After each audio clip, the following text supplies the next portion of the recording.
But Marcus, how close do you think you are to where you were defensively before Rob got hurt now? We're a step closer. Obviously, the things that Rob brings is going to be tough to duplicate without him.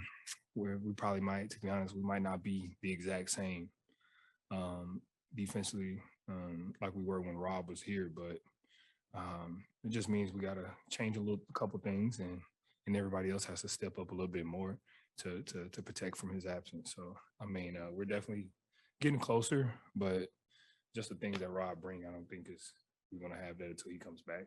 But our defense, is predicated around a bunch of other things that can help without Rob being there. We have Al, Tice, me, Jason, Jalen, and other guys who can come in and pick up that slack for him. How comfortable is everybody else starting to get with Rob not being out there on the floor? Like, how are you guys starting to gel, knowing that he's not going to be back until possibly the second round of the playoffs? I mean, it's kind of easier to do that when you know for a fact that he's not coming back anytime soon right now. So you have no choice. Got to figure it out, and we had success. We've having success without him because the hardship that we went through early on with a lot of players being out, as myself included. So we had to find a way to work with guys out and have that next man mentality. So I think that's kind of why we've been able to gel without Rob, because we've been doing this all year playing without guys. So this is nothing new for us. He has said that he thinks the way you guys play will translate to the playoffs. What about the style, the strategy, the versatility, whatever else do you think will set you guys up for playoff success? One, our physicality, how physical we are on the defensive end. Like you said, our versatility, usually in the playoffs, it's about matchups. And guys are trying to find that matchup. You're trying to pick on the weak link. And in our group, it's tough to find a weak link because we all are strong. So, where you might think is a weak link, for you guys, it's not as a weak link considered for most people. So in that aspect, being able to translate to the playoffs, our physicality, our versatility, and, those things. So when it comes to the playoffs, you got to be able to adjust. It's all about matchups. And you got guys like us who can switch 1 through 5 and play positions in that versatile role is going to help us tremendously.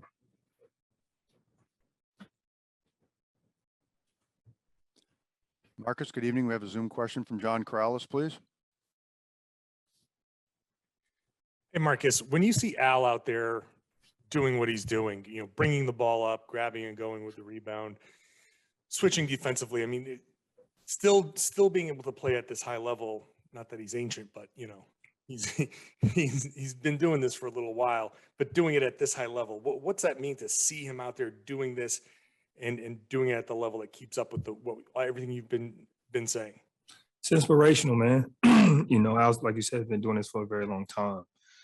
And as a young guy, when you see that, it's kind of hard for you not to go out there and give out that same energy he's giving. Him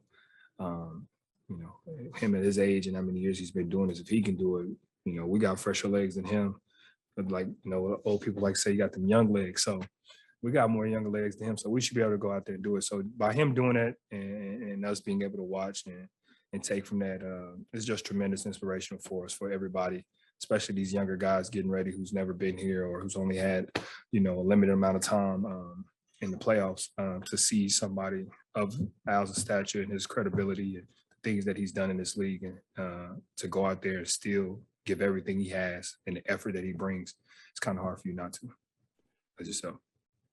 Gary Washburn. Hey, Marcus. That November 1st game where they came back and beat you in the fourth quarter, you guys had the 19-point lead.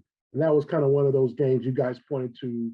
It was like you didn't want that to happen again. It was one of the low points of the first half. I mean, is it kind of just mind-boggling how far you guys have come since then? And you guys, I mean, that game was in the back of your mind, not motivating, but just kind of, is that a game that stood out as like one of the games that they were celebrating, they were coming back and they were just, they kind of punched you guys. And did that game kind of stick with you and maybe all the way until tonight in terms of just kind of wanting to not send a message, but just play a great game? I mean, to a certain extent, yeah, that game is going to stick with us forever. because it's something that kind of fueled and started, you know, the talks and to trying to get back on track. You know, when we lost that game, it was, you know, everybody counted us out.